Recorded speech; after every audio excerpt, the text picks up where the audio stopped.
প্রধানমন্ত্রীর নির্দেশে পিরোজপুরে সড়কগুলো পুনর্নির্মাণের অনুমতি। দৈনিক আমার পিরোজপুরের প্রতিবেদক মেহেদী হাসানের প্রতিবেদনে দেখুন বিস্তারিত। দীর্ঘদিনের ভোগান্তির অবসান ঘটাতে পিরোজপুর জেলায় ভেঙে পড়া ও স্থগিত সড়কগুলো পুনর্নির্মাণের অনুমতি দিয়েছেন প্রধানমন্ত্রী তারেক রহমান। প্রধানমন্ত্রীর কার্যালয়ে অনুষ্ঠিত এক গুরুত্বপূর্ণ বৈঠকে এই সিদ্ধান্ত নেওয়া হয়, যা জেলার বিভিন্ন উন্নয়ন কার্যক্রমে নতুন গতি সঞ্চার করবে বলে জানিয়েছেন সংশ্লিষ্টরা।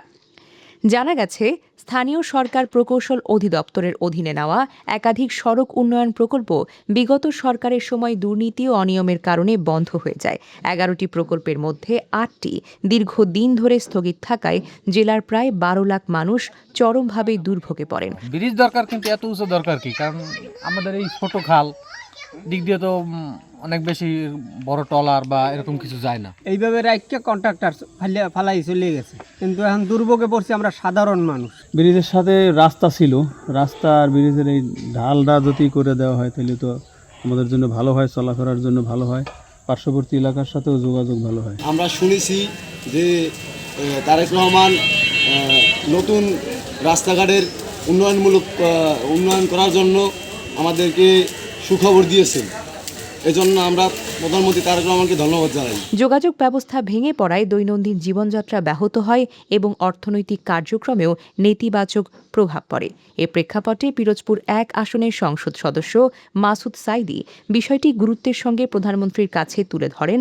বৈঠকে তিনি নাজিরপুর থেকে বৈঠাকাঠা পর্যন্ত প্রায় 17 কিলোমিটার সড়ক দ্রুত পুনর্নির্মাণের প্রয়োজনীয়তার কথা উল্লেখ করেন এবং জরুরি ভিত্তিতে কাজ শুরু করার প্রস্তাব দেন। আমি এইচ.এম. শামীম হাসান, আহ্বায়ক, নাজিরপুর উপজেলা ছাত্রদল। বিগত ফ্যাসিস্ট সরকারের সময়ে এই পিরোজপুরের বিভিন্ন রাস্তাঘাটের সীমাহীন দুর্নীতির কারণে সমস্ত রাস্তাঘাটগুলি চলাচলের অনুপযোগী হয়ে পড়েছে। দেশনায়ক জনাব তারেক রহমান নির্দেশনা দিয়েছেন যে এই যে কাজগুলি স্থবির হয়ে পড়েছে সেই কাজগুলি দ্রুত গতিতে যেন শুরু করা হয়।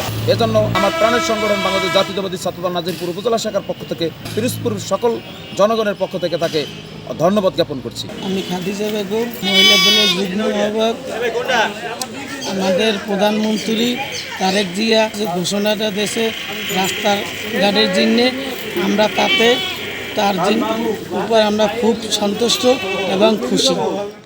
বৈঠকে উপস্থিত ছিলেন স্থানীয় সরকার, পল্লী উন্নয়ন ও সমবায় প্রতিমন্ত্রী মীর শাহে আলম, গৃহায়ন মন্ত্রণালয়ের প্রতিমন্ত্রী ও পিরোজপুর 2 আসনের সংসদ সদস্য আহমেদ সোহেল মঞ্জুর এবং পিরোজপুর 3 আসনের সংসদ সদস্য রুহুল আমিন দুলাল।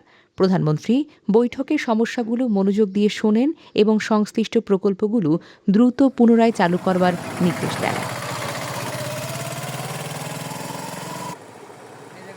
প্রয়োজনে রাজস্ব বাজেট থেকে জরুরি বরাদ্দ নিয়ে কাজ শুরু করার বিষয়েও ইতিবাচক দিক নির্দেশনা দেওয়া হয়েছে বলে জানা গেছে। এই সিদ্ধান্তে পিরোজপুরবাসীর মধ্যে স্বস্তি ফিরে এসেছে। স্থানীয়দের প্রত্যাশা, দ্রুত সড়ক পুনর্নির্মাণ কাজ শুরু হলে দীর্ঘদিনের দুর্ভোগ লাঘব হবে এবং জেলার সার্বিক উন্নয়ন ত্বরান্বিত হবে।